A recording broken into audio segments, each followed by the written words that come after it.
Could you please tell us why this civilization, which is called the IVC, Indus Valley Civilization or the Harappan Civilization, stands out of the rest of the contemporary civilizations? The very first reason that I want to talk about is the proper and elegant urban planning that these people had. Now let's focus on the civic planning. You partly mentioned the sanitary system was very well planned. Could you please elaborate like how exactly it was well planned? When you look at their drains, they have covered it. So they are focusing upon sanitation, that it should be covered. Now when we look at the coverage, they have covered it with a removable slab. So they have also thought about it in advance that the drain might need regular cleaning for our national identity. For long this accusation has been there that Indians did not know how to do politics. Indians were not very well versed with art. They did not have a civilization. So with all the evidence coming in 20th century, be it the discovery of Arthashastra, be it the discovery of the Darganjakshi,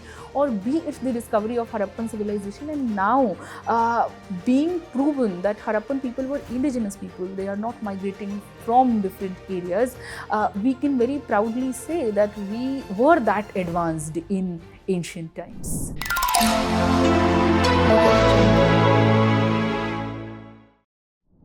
Hello and welcome to this conversational video series brought to you by VisionIAS. In 1924, India announced its great achievement in the shape of having discovered an ancient civilization which put India on the same pedestal as China, Egypt, or the Middle East. Recognized alongside the Chinese civilization or the Mesopotamian and the Egyptian civilization, the Indus Valley Civilization or the Harappan Civilization stands tall and also contributed actually in shaping the early human history. To know about and understand about the different facets of the Harappan people or the Harappan society, today we have with us an eminent faculty member of VisionIAS, Radha Ma'am, who is going to guide us, who is going to help us or enlighten us about the lifestyle and the different aspects of life of the Harappan people. So let's start this conversation, which is very aptly titled The Harappan Civilization, a dialogue between present and past. Ma'am, the first question for you.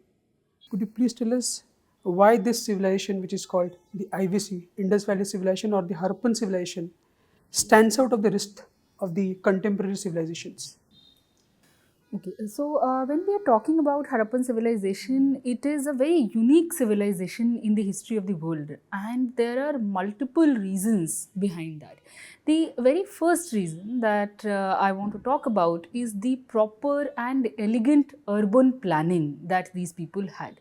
When we look at the contemporary civilization, mostly we find that they have haphazard cities, not properly planned, or them using mostly sun-baked bricks.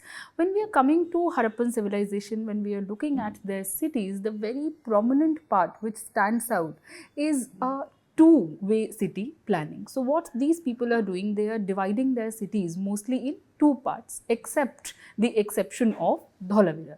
So they have divided the city. One of them is called the citadel and the second is called the lower city. Now after that, what they are doing to protect themselves from flood-like situations or from possible attacks, they are raising the city on a platform. So there is a platform-like structure on which citadel is placed. Further, they are also fortifying the two parts of their city. So that is something which is very interesting when we are looking at the city. When we enter inside the city complex, we find a grid-like structure.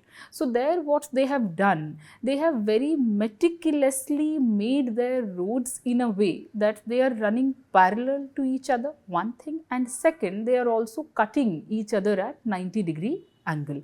So that is making a grid-like pattern. Now in that pattern, they are making their houses. When you look at the whole making pattern, you'll find that they are making their roads first, they are making their drains, and then they are making their houses. So that is something which is very thoughtful. Even if you look at the contemporary civilization or even in present times, you'll find these problems plaguing our cities. The water blockage problem, we find the issue of sanitation being so persistent constant. We find the traffic problem.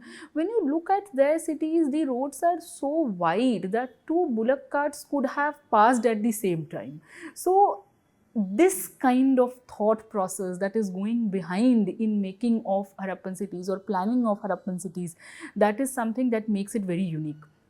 Now coming to the houses, when we look at the houses, you will find that each of the house is having a toilet, it's having a washroom, it's having a kitchen of its own, and apart from that they are also having a courtyard. So these kind of problems are even persistent today, that we are battling the problem of let's say making sunlight come to every house very easily. We are battling with the problem of ventilation in many of our houses. When we are looking at these people, they have thought out all these things, that every house should have this basic necessity, basic amenity, which is a toilet, which is a washroom, a kitchen, a courtyard, and they are making sure that irrespective of anyone's socio-economic background, they are getting these facilities inside their houses. So that is something which is very fascinating, very elegant about Harappan town planning.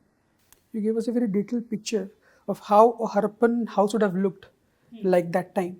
Now let's focus on the civic planning. You partly mentioned the sanitary system was very well planned. Yes. Could you please elaborate like how exactly it was well planned?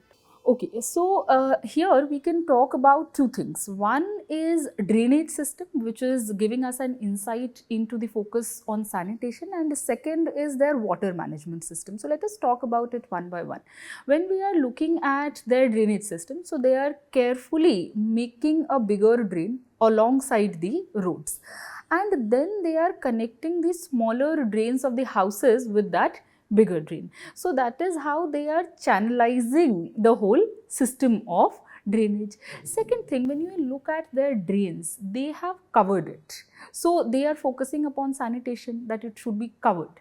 Now when we look at the coverage, they have covered it with a removable slab. So they have also thought about it in advance, that the drain might need regular cleaning, and that is why they are covering it but still making sure that the slab is removable. So that is something which is very fascinating. That is telling us about the civic sense that they had. That is telling us about the advanced planning system that they had. So this is about the drainage that they are having.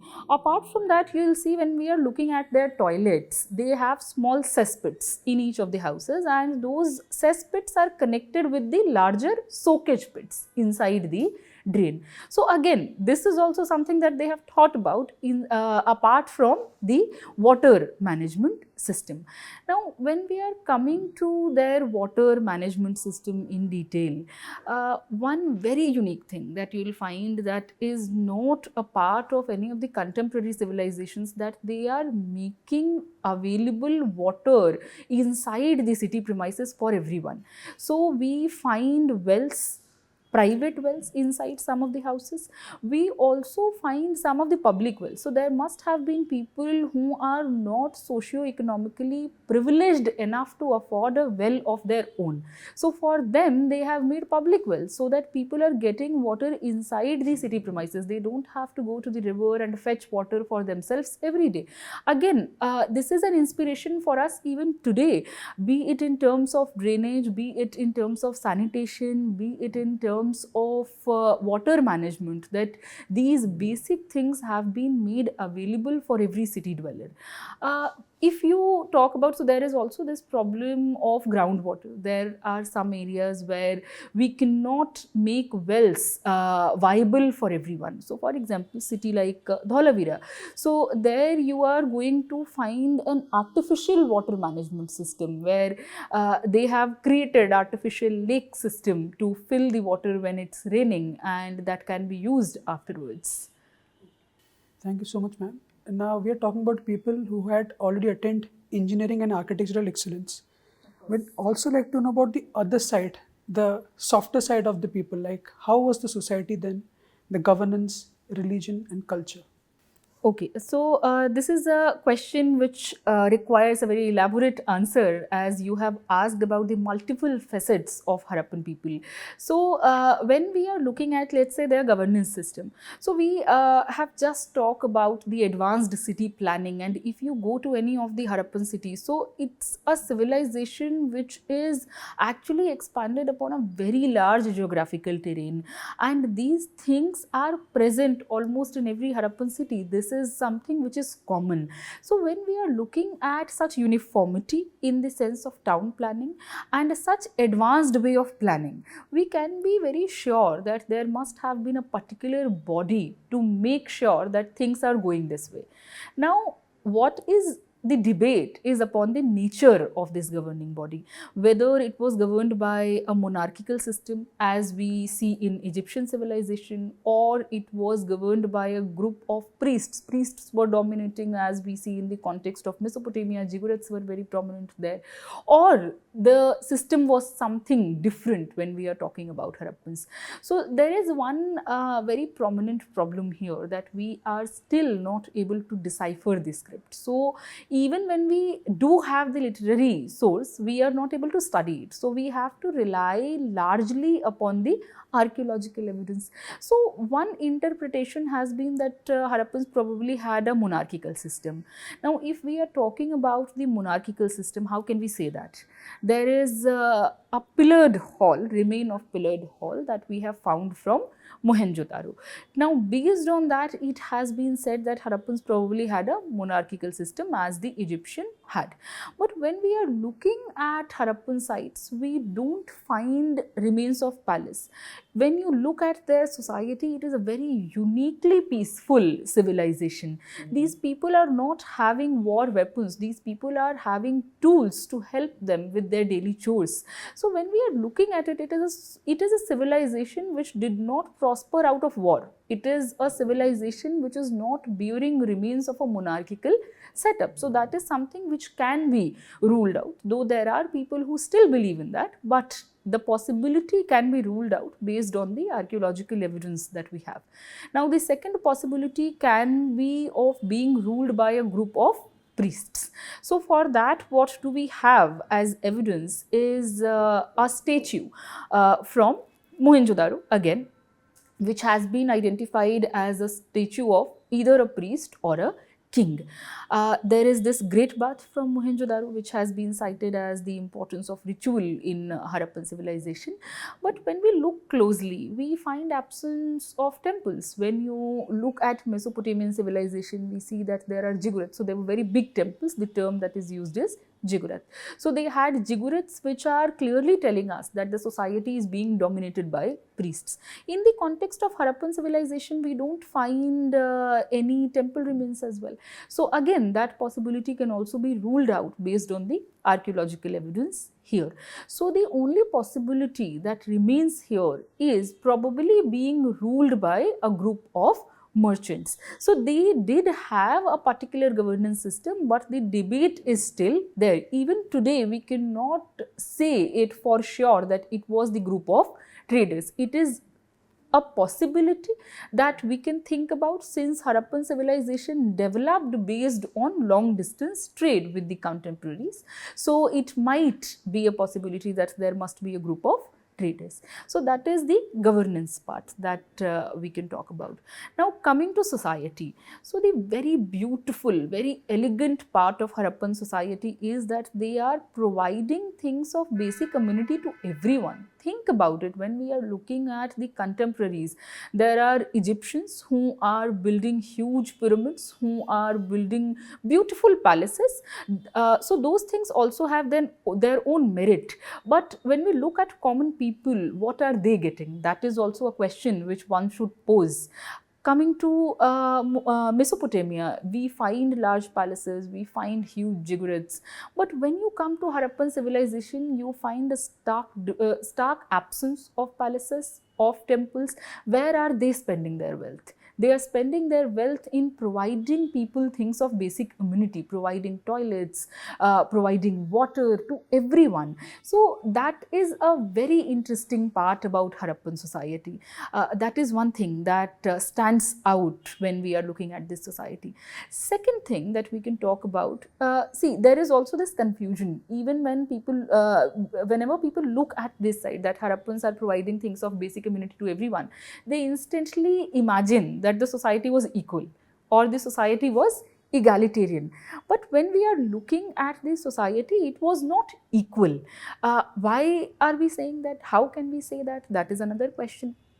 So we find houses which are having one room, apart from the things that we have talked about, toilet, washroom, kitchen, and one other room. There are houses which are having multi-rooms. There are houses which are having remains of staircases, clearly indicating that these houses were multi-storied. There are houses which don't have remains of staircases. There are houses which are having remains of private wells. There are houses which don't have that. So when we are looking at this system, we can say that socio-economic differentiation did exist, but the beautiful part is that every house had things of basic amenity. Another aspect of Harappan society is that these people are uniquely peaceful, as I have said earlier also, that we don't find war weapons here. So this is a society which is probably focusing more upon economic and cultural development rather than focusing upon wars. So that is also one thing which makes the society very, very unique when we are comparing it with the contemporaries. So yes, that is about the society. I think we can also draw a lesson from the fact the society in which there is no war can be more peaceful. Of course. So thank you, ma'am. Now, although there is a lack of evidence, textual evidence, we can be very sure about the fact that it was a prosperous society on the basis of whatever archaeological evidence is there. Now, such a society must have been backed by a strong economy. As you said also, there is a possibility it was governed by a community of merchants. So I'd like to know from you, what was the nature of the Harappan economy? Okay, so when we are talking about Harappan economy, we have been talking about urban planning, we have been talking about cities. So there is also a misconception that Harappan civilization only had cities. See, when we are talking about cities, they are essentially based upon non-agricultural lifestyle. So if non-agricultural lifestyle is present, that means there is a surplus grain production which is coming from somewhere. So there were a lot of villages as well when we are talking about Harappan civilization, and we have very interesting evidences supporting some of the very fascinating ideas related to Harappan economy. For example, there is this ploughed field from Kalibangan, which is oldest in the proto-historic world. I am not talking only about India, it is the oldest in the proto-historic world, which is giving us the evidence of a ploughed field. So these people are using ploughs. These people are growing two crops simultaneously, something which is mentioned in medieval texts as well as do fasla kheti, that Indians are growing two or multiple crops at a time, a similarity which you can still find in present day Indian agricultural system. These people are using canals. So there is this particular site in Afghanistan, Shortughai, and there we have found remains of canals. So they are not relying only upon the rainfall. They are also building canals to support their agricultural activities. That is again something very interesting about Harappans. We are talking about such a ancient civilization. If you look at the mature phase, it is 2600 BCE. And we are here in 21st century. Back then, we are looking at all these developments taking place. So that is something about their agricultural economy, which did produce enough surplus to support these cities. When you come to cities, you find granaries where they are storing these grains and supporting the city people. Now, what people are doing in cities, that is another question that we can ask. So, when we are looking at cities, these cities are producing beautiful craft products. If you go to the site of Chanhudro, you will find a whole factory which is based upon bead making. There are various cities which are engaged in different kind of craft. So people are producing beautiful glossy pottery, people are producing jewelries, they are producing various sculptures, be it of bronze, be it of stone, or they are also producing various terracotta figurines which we can find from different sites. They are producing various seals, ceilings, so all these things are part of their craft production, and now these things are being transported to various contemporary civilization. If you look at the history of India in general, not only of Harappan civilization in general, you will see that Indian goods have been in demand at the world level. Until 1750, this is something which was very common. So when we are looking at Harappan civilization, that stands true, and we were engaged in long distance trade with the contemporaries like Mesopotamia, Egypt, and there are various evidences which support that. We have found Persian seal in Lothal, which is a Harappan site from Gujarat, and we have found various Harappan seals in Mesopotamian cities, in Egyptian cities. So that is telling us about the very vibrant economy, having agricultural life, having craft production, and at the same time very prosperous trade which was present back then.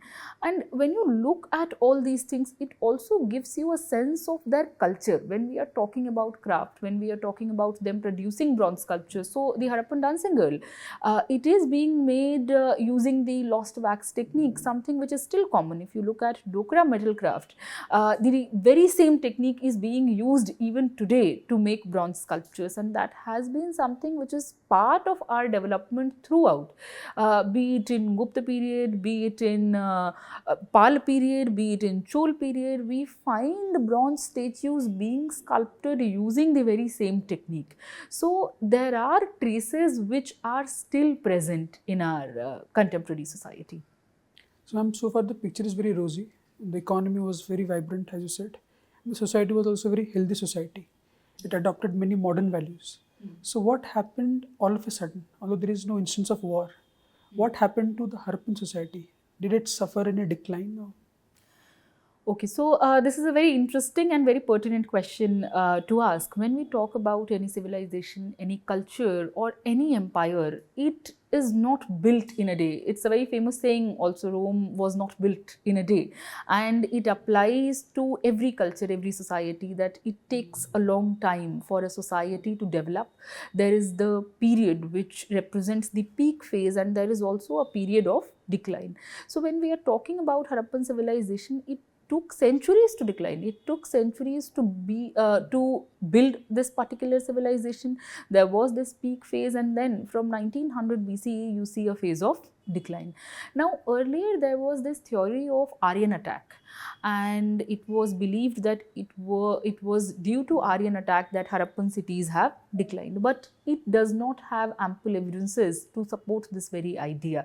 So we need to look at it from a very different perspective, and when we are looking at other evidences, we find that environmental factors were very prominent in the decline of Harappan civilization.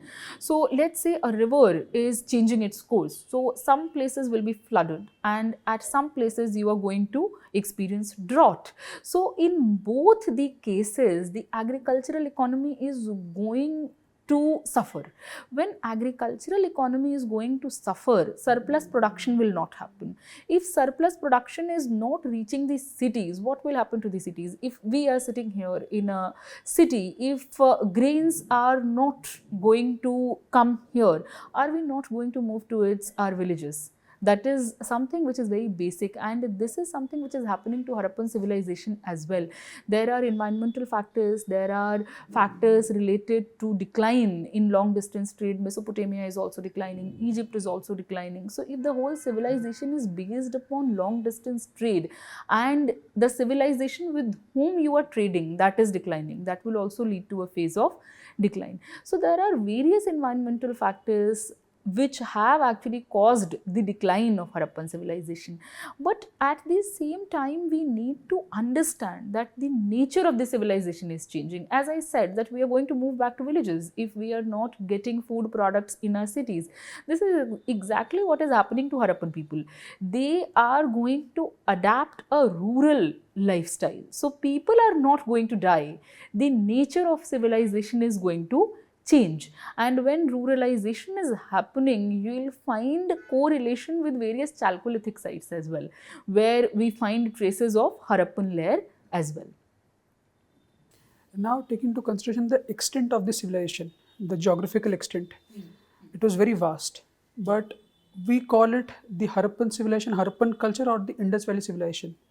How apt is this nomenclature? Okay, so there are various nomenclatures actually to refer to Harappan civilization. The very early one, which is still very popular, is Indus Valley Civilization.